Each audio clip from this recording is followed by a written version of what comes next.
کیسی آسانی رکھی ہے، کیسی برکتیں رکھی ہیں. کیا ہر شخص میں سے اتنی دعائیں مانگ سکتا ہے؟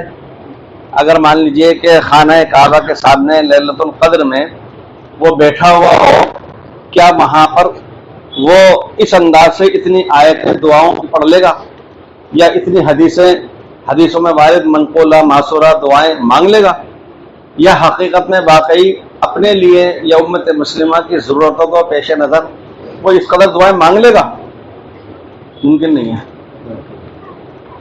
نماز ہر شخص، ہر ایمان والا پورے 30 پاروں کا حافظ قرآن نہیں ہو سکتا، نہیں ہوتا. کچھ لوگ ہوتے ہیں.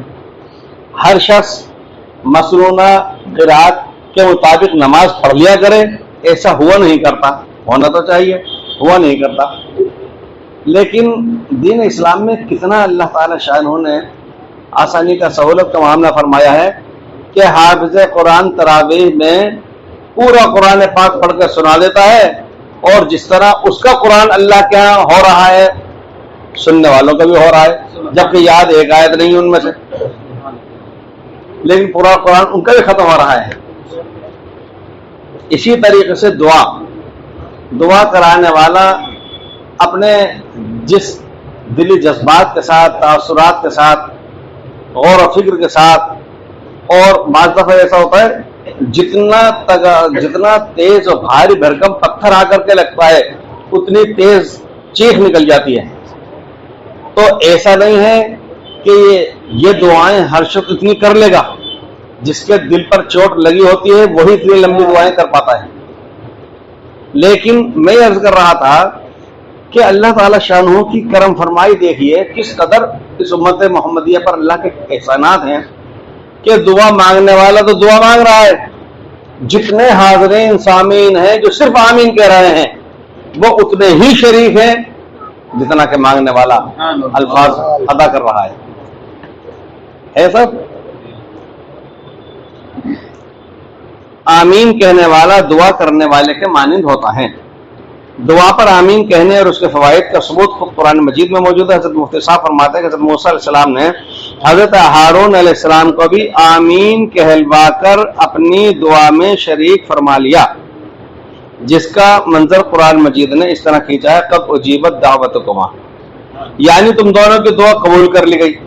مانگی تھی ایک نے، دوسرے نے آمین کہی، دعا دونوں کی قبول ہو گئی.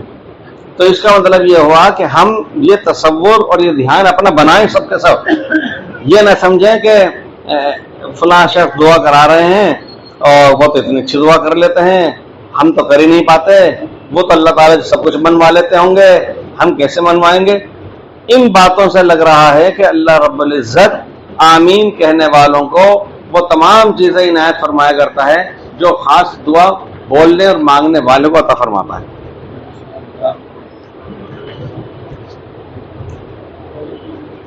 اجتماعی دعا پر آمین کہنے والوں کو بھی مانگنے والے کے مثل ملے گا. دعا کے ختم ہونے پر دعا کرنے والا بھی آمین کہے. یہ بات بھی ہمیں یاد رکھنا چاہیے. عام طور پر اپن لوگ یہ سمجھتے ہیں کہ آمین کہنا تو سننے والوں کا کام ہے اور دعا کے الفاظ ادا کرنا دعا کرانے والے کا کام ہے. حالانکہ جس طرح سے سننے والوں کا کام آمین کہنے کا ہے، اسی طریقے سے آمین دعا کرانے والے کے لیے بھی ہے. کہاں ہے وہ بھی آ رہی ہے بات. ایسا نہیں کہ پوری دعا میں ہر لفظ پر جملے پر، لیکن کہاں.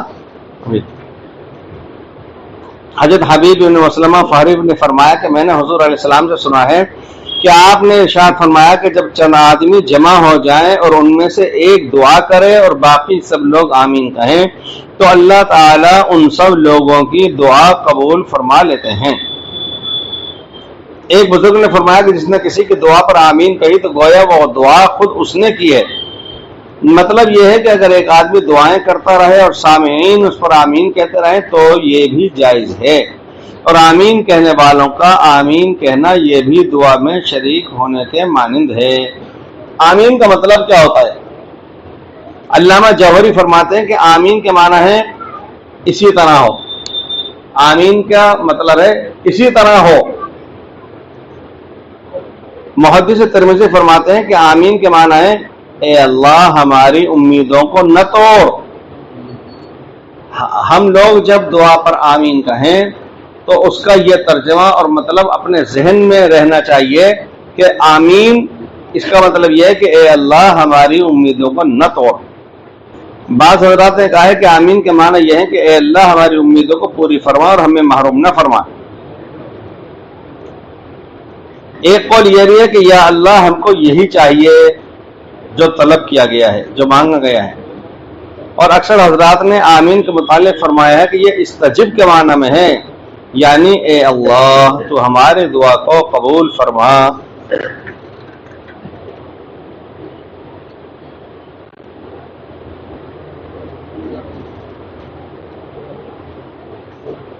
ایک صاحب دعا مانگ رہے تھے اور بہت اچھی دعا مانگ رہے تھے. حضور پاک علیہ السلام نے فرمایا کہ اس کی دعا قبول ہے اگر یہ مہر لگا دے. اگر یہ مہر لگا دے، مہر کیا مطلب؟ یعنی آمین کہہ دے. اور یہی ہوا، ان کو اطلاع کر دی گئی اور انہوں نے اپنے دعا کے اخیر کے اندر آمین کہا. دعا کے جاندار بنانے میں رزق حلال کا بہت بڑا دخل ہے. حلال روزی، بابرکت روزی، یہ اس کا بہت بڑا اثر پڑتا ہے قبول ہونے نہ ہونے پر. اس لیے حدیث پاک میں ہے کہ بہت سے لوگ غبار آلود، بال بکھرے ہوئے، پراگندہ، سفر کی حالت میں، سفر کی حالت اس لیے کہی گئی کہ مسافر بھی ان میں سے ایک ہے جن کی دعا جلدی قبول ہوتی ہے. اور مسافر ہے اور پھر وہ دیکھ رہا ہے کہ بے یار و مددگار ہے، اس کا قبیلہ، اس کے دوست احباب اس کے ساتھ میں نہیں ہیں، اس کا محلہ، اس کا وطن، اس کا مال و دولت اس کے قریب میں پاس میں نہیں ہے، وہ اجنبیت میں ہے. ایسے حالت میں مسافر دعا کرتا ہے تو جلدی قبول ہوتی ہے. تو مسافر ہے، دعا مانگ رہا ہے، رو بھی رہا ہے. حدیث میں آتا ہے کہ اس کا کھانا حرام، اس کا پینا حرام، اس کا پہننا حرام، فَأَنَّ يُسْتَجَابُ لَهُ، اس کی دعا قبول ہو کیسے؟ ہمارے حضرت مولانا افتخار الحسن صاحب قادلوی رحمۃ اللہ علیہ فرمایا کرتے تھے، یہ ملفوظ ان کا ہے. وہ فرماتے تھے کہ ایک مرتبہ حضرت مولانا مظفر حسین صاحب کاندلوی، یعنی حضرت جی مولانا الیاس رحمۃ اللہ علیہ کی والدہ کے نانا، یہ کہ نانی کے والد حضرت مولانا مظفر حسین صاحب، ان کا واقعہ یہ بھی بہت بڑے متقی پرہیزگار تھے. حضرت شاہ عبدالعزیز محمد حضرت شاہ اسحاق رحمۃ اللہ علیہ کے طلابی زمن سے، اور نواب قطب الدین صاحب جنہوں نے مشکات شریف کی شرح لکھی ہے، مظاہر حق، وہ بھی، اور مولانا رشید الدین صاحب کشمیری، وہ بھی، اور مولانا مفتی مظفر حسین صاحب، یہ سب حضرت شاہ اسحاق محدث دہلوی کے شاگرد ہیں. حضرت نواب قطب الدین صاحب نے، حضرت نواب قطب الدین صاحب جو بہت بڑا عالم ہے، انہوں نے دعوت کر دی اپنے استاد حضرت شاہ اسحاق صاحب کی، اور اپنے ان خاص ساتھیوں کی بھی، مولانا مظفر حسین صاحب کی بھی دعوت کر دی، اور دو چار حضرات کی. انہوں نے قبول فرما لی، استاد نے قبول فرما لی، ساتھیوں نے قبول فرما لی. مولانا مظفر حسین صاحب کو دعوت دی کاندلوی، انہوں نے معذرت کر دی. تو نواب قطب الدین صاحب نے، جو بہت بڑا عالم تھے، حدیث کے شارح ہیں، انہوں نے اپنے استاد شاہ اسحاق صاحب سے شکایت کی کہ جی میں نے دعوت کی، آپ نے قبول فرما لی، میرے فلاں ساتھ نے قبول فرما لی، اور وہ قبول نہیں کر رہے. حضرت استاد محترم نے ان کو ڈانٹا، مظفر حسین کیا تجھے تقوی کا ہیضہ ہو گیا ہے جو قطب الدین کی دعوت قبول نہیں کر رہا؟ تو انہوں نے کہا حاشا وکلا، ایسا کیسے ہو سکتا ہے، میں ایسا کیسے سوچ سکتا ہوں، ہرگز نہیں، ہرگز نہیں. پھر کیوں؟ بات یہ ہے کہ انہوں نے دعوت آپ کی بھی کی ہے، ساتھی کی بھی کی ہے، میری بھی کی ہے. یہ ٹھہرے نواب، ان پر ہے، ان پر کچھ قرضہ ہو چکا ہے، یہ قرض دار ہیں اس وقت، لیکن ٹھہرے طبیعت سے نواب، مانیں گے نہیں، پرتکلف کھانے کھلائیں گے، جتنا خرچہ کھانے میں کریں گے قرض کی ادائیگی میں کیوں نہیں دے دیتے. اوہ، فرمایا کہ بھائی اب ہم بھی نہیں آ سکیں گے، معذرت چاہتے ہیں، اب ہم بھی نہیں آ سکتے، معذرت چاہتے ہیں. ایک مرتبہ حضرت جی مولانا انعام الحسن صاحب کہیں اجتماع میں گئے تو وہ تو آخری کمرہ ہوتا تھا حضرت کا، عام طور پر ہر جگہ کا یہی دستور ہے، اور دوسرے حضرات جو مبلغین مقررین حضرات ساتھ میں جاتے تھے۔ اب کوئی شخص گیا اور مٹھائیوں کے ڈبے لے کر کے، اور جو مبلغین حضرات رفقائے سفر تھے ان کے الگ الگ کمرے بنا رکھے، تو عارضی ہو یا مستقل ہو جو بھی قائم گاؤں پر جا کر کے ڈبہ پیش کیا کہ ایک خاتون ہے، انہوں نے یہ ڈبہ آپ کی خدمت میں بھیجا ہے، مٹھائی بھیجیے اور دعا کی درخواست بھی کریے، ان کے شوہر کا انتقال ہو گیا تھا، ان کے لیے مغفرت کی دعا کروا کیجیے گا، ٹھیک ہے۔ اخیر میں حضرت جی کے بعد پہنچے اور ڈبہ پیش کیا اور کہا کہ خاتون نے بھیجا ہے، انہوں نے کہا ہے کہ ان کے شوہر کا انتقال ہو گیا ہے، اب دعائیں مغفرت فرمائیے گا۔ حضرت جی نے فرمایا کہ میراث تقسیم کر لی کیا؟ یہ اپنے حصے میں سے، میراث میں سے اپنے حصے میں سے انہوں نے مٹھائی بھیجی ہے، یہ تقسیم سے پہلے ہی بھیج دی، تو بتلایا کہ میراث تو بھی تقسیم ہوئی نہیں ہے، اس سے پہلے بھیجی ہے۔ تو حضرت جی نے فرمایا معذرت کر دی کہ دعا تو کریں گے انشاءاللہ لیکن یہ قبول نہیں کر سکتا ہے۔ اب وہ صاحب واپس جو گئے تو دروازے تو کھلے ہوئے تھے، انہوں نے کہا یہاں کیا بات ہے، حضرت نے قبول نہیں کیا کہ وہ میں نے یہ کہا تھا، تو حضرت نے فرمایا کہ بھائی جب میراث تقسیم نہیں ہوئی تو اس سے پہلے انہوں نے کیسے ہی کر لیا، تو اس لیے واپس کر دیا۔ کہنے کہ یہ بھی واپس، اور جتنے تھے سب نے ایک کر کے وہ واپس کر دیا۔ یہاں پتنگ والوں میں محلہ مومنان میں ظہیر ماما تھے، روٹی والے تندور والے، حضرت مفتی محمود حسین گنگوہی کے مریدین میں سے تھے، شفیع بھائی کا میرا ان سے ملنا جلنا تھا، اسی نسبت سے حضرت مفتی فاروق صاحب رحمۃ اللہ علیہ سے رجوع کر لیا تھا۔ تو انہوں نے ایک مرتبہ میرے ہاتھ حضرت مفتی صاحب کو میرے خط بھی لکھ کے بھیجا، دعاؤں کے لیے لکھا تھا۔ ان کے ماشاءاللہ یہاں بھی مکانات تھے، دہلی میں بھی 3 مکانات تھے، بعد میں پھر وہ قرض داری وغیرہ ہو گئی، اور 2000 روپئے انہوں نے ہدیہ رقم بھیجی۔ میں نے حضرت مفتی صاحب کو 2000 روپئے تو امانت پیش کر دی کہ آپ کی خدمت میں بھیجا ہے اور یہ خط بھیجا ہے۔ اس خط کے اندر لکھا ہوا تھا کہ قرض داری ہو گئی ہے، ادائیگی کے لیے دعا فرمائیے گا۔ تو حضرت مفتی صاحب نے وہ 2000 روپئے واپس کر دیے، ان سے کہنا ہدیہ جو پیش کر رہے ہیں پہلے قرض کی ادائیگی میں دے۔ تو یہ مفتی مظفر حسین صاحب سے کہا گیا کہ بھئی دعوت کیوں قبول نہیں کر رہے، تمہیں تقوی کا حیضہ ہو گیا ہے؟ تو کہنے لگے کہ ایسا کیسے ہو سکتا ہے، لیکن نواب صاحب ٹھہرے نواب، یہ پرتکلف کھانا کھلائیں گے، تو وہ دعوت ہو گئی کیسے؟ یہ جب دہلی میں رہتے تھے تو وہاں دال نہیں کھاتے تھے، اب ایسے وغیرہ مولویوں پہ الزام ہے کہ وہ دعوت میں دال نہیں کھاتے۔ حضرت مولانا قاسم صاحب نانوتوی رحمۃ اللہ علیہ جو دیوبند کے بانی اپن تو ہو کر آئے تھے، دیوبند دارالعلوم کے بانی، حضرت مولانا قاسم صاحب فرماتے ہیں کہ میں مولویوں کی دعوت کرتا ہوں تو ان کو تو گوشت کھلاتا ہوں، اور عمرا رؤسا کی دعوت کرتا ہوں تو ان کو دال اور سبزی کھلاتا ہوں۔ مولویوں کو یہ کم ملتا ہے، ان کو یہ کم ملتا ہے۔ ہمارے حضرت مولانا سعید صاحب کہوں گے فرماتے ہیں کھانا کب کھائیں، تو فرمایا کہ مالدار جب بھوک لگے، غریب جب میسر ہو۔ تو دہلی میں دال نہیں کھاتے تھے، ان سے کہا گیا کہ دال کو نہیں کھاتے، سبزی کھاتے ہو، گوشت کھاتے ہو، سب کھاتے ہو۔ انہوں نے کہا کہ دہلی والے دال میں امچور ڈالتے ہیں، کھٹائی ڈالتے ہیں، اور اس کی خرید و فروخت غیر شرعی ہوتی ہے، یعنی باغ میں درختوں پر پھل آنے سے پہلے ہی اس کی بے و شرع ہو جاتی ہے، خرید و فروخت ہو جاتی ہے، وہ شرعاً جائز نہیں ہے۔ ابھی وہ مال وجود میں نہیں آیا جو بیچا جا رہا ہے، جسے حمل کے اندر بچہ بھی ظاہر تک نہیں ہوا اور اس کو بیچا جا رہا ہو، تو وہ اس لیے دال نہیں کھاتے تھے کہ اس میں وہ چیز ڈلی ہوئی ہے جس کی خرید و فروخت صحیح نہیں۔ یہ ایک مرتبہ مقدمہ چلے گئے اپنے رشتہ دار، ان کے رشتہ دار کوتوال تھے، جیسے ہی وہاں پہنچے تو ان کے رشتہ دار نے جو کوتوال تھے، کاندلہ کے تھے، کوتوال تھے اس علاقے میں جہاں یہ گئے، انہوں نے اپنے ملازم کو پیسے دیے اور کہا کہ حضرت کے لیے وہ جلیبی لے کر کے آپ کم وقت مجھے رسوا مت کروا دیو سب کے سامنے، چونکہ ان کے بارے میں مشہور یہ تھا کہ ان کو مشتبہ مال ہضم ہی نہیں ہوتا تھا، طے ہو جاتی تھی، الٹی ہو جاتی تھی، تو مجھے رسوا مت کر دیو سب کے سامنے، پیسے دیے، پیسے دے کر کے لائیو، تو جی ٹھیک ہے، وہ پیسے دے کے ان کو جا کر کے پیسے دیے اس نے حلوائی کو، پھر بعد وہ جلیبی لے کر کے آیا، جیسے ہی منہ میں رکھی اور ویسی الٹی ہوئی۔ اب وہاں پر کوحرام مچ گیا، چونکہ ان کے بارے میں مشہور تھا کہ مشتبہ مال ہضم ہی نہیں ہوتا۔ اب اس کو بلایا, اس سے محمد نے تو اس سے پہلے سے کہا تھا کہ اس نے کہا کہ جی وہ میں گیا تھا, میں نے تو پیسے بھی ہاتھ میں دیے. تو اس نے کہا تم تو کوتوال جی کے سے آئے, کہاں کے پیسے نہ لینے کا اور ویسے دے دی, تو وہ تو رشوت ہے. ذرا آپ حضرت جی کے یا کسی غریب کے یا کسی بیچارے جماعت کا کوئی ساتھی آئے ہوا مسجد میں, اس کے لیے کوئی چیز لینے چلی آئیے کہ یار وہ مسافر آیا ہوا ذرا اس کے لیے دے دو, کوئی فری میں دے دے گا آپ کو؟ وہ کوتوال کو فری میں کیوں دے رہا ہے؟ آپ سمجھ رہے ہیں, تو رشوت کے درجے میں ہیں, ان کو ایسا ہو جاتا تھا.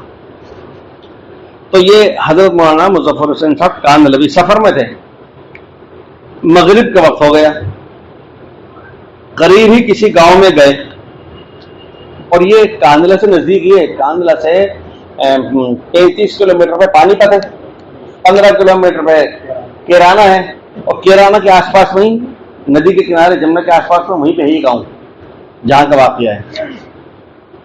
تو سفر میں تھے, مغرب کا وقت ہو گیا, قریب ہی کسی گاؤں میں گئے, وہاں ایک ویران مسجد تھی, وہیں ٹھہر گئے.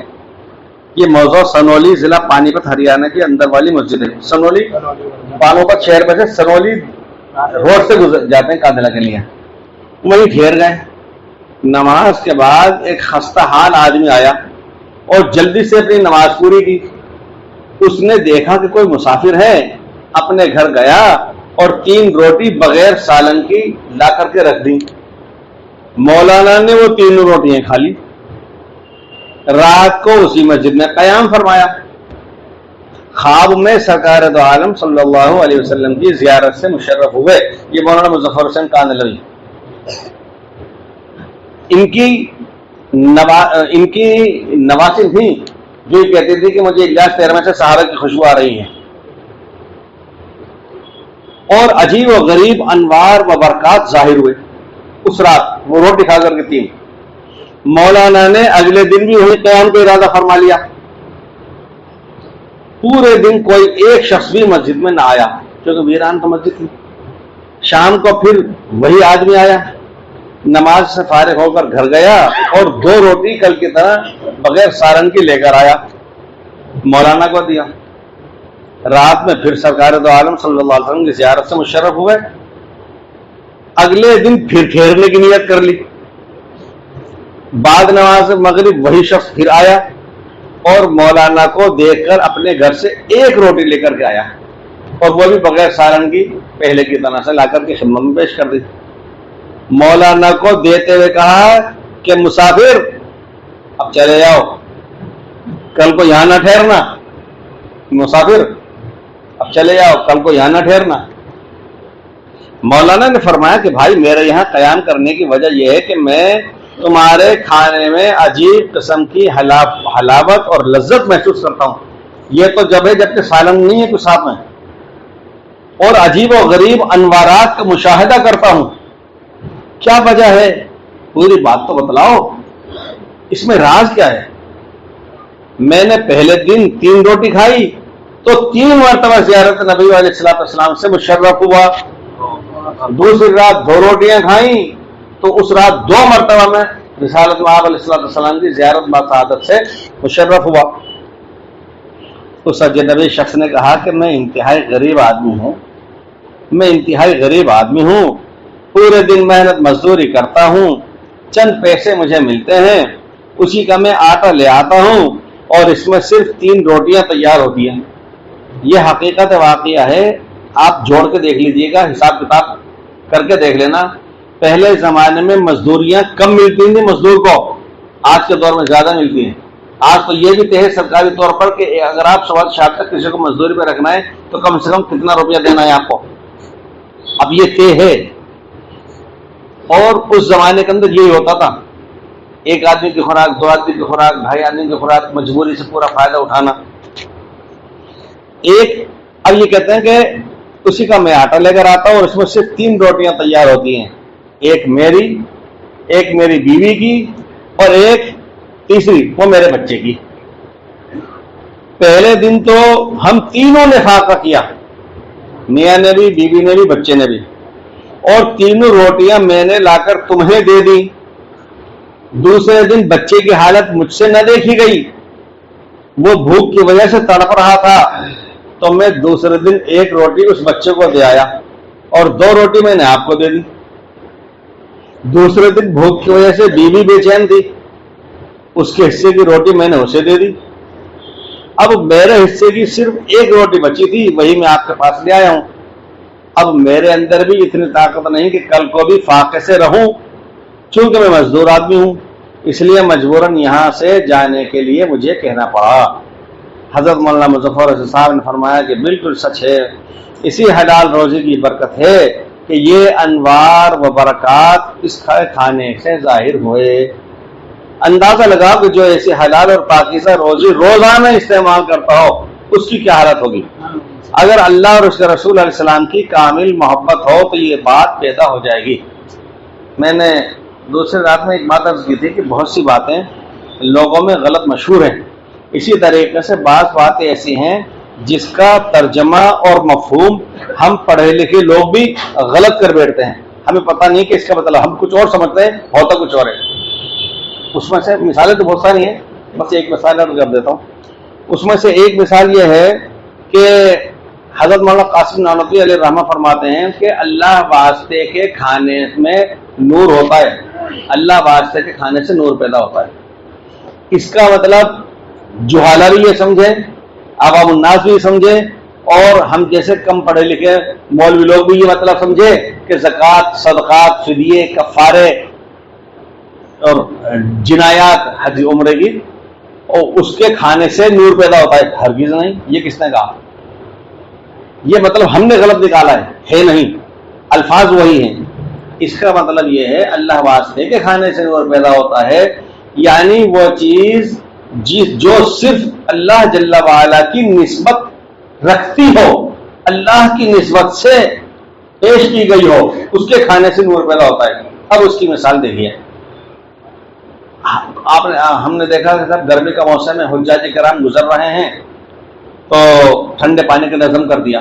نہ کون سے رشتہ داری ہے، نہ پڑوس ہے، نہ تجارتی معاہدہ ہے، اور انجان آدمی ہے. آج نظر آ گیا، کل کو دکھنا نہیں ہے، کل کو شکریہ کی بھی ادا نہیں کرے گا، نہ احسان کا بدلہ اتارے گا. اس کو ہم صرف ایک اللہ وحدہ لا شریک لہ کی نسبت سے کوئی چیز پیش کر رہے ہیں. یہ چونکہ نسبت اللہ تعالیٰ کی لگی ہوئی ہے، اللہ تعالیٰ کے اللہ واسطے کے کھانے سے نور پیدا ہو رہا ہے. تو وہ حضرات چونکہ صرف اللہ کی نسبت پر کسی کی خدمت کرتے تھے، دعوت کرتے تھے، اس سے وہ نور پیدا ہوتا تھا. سبحان اللہ.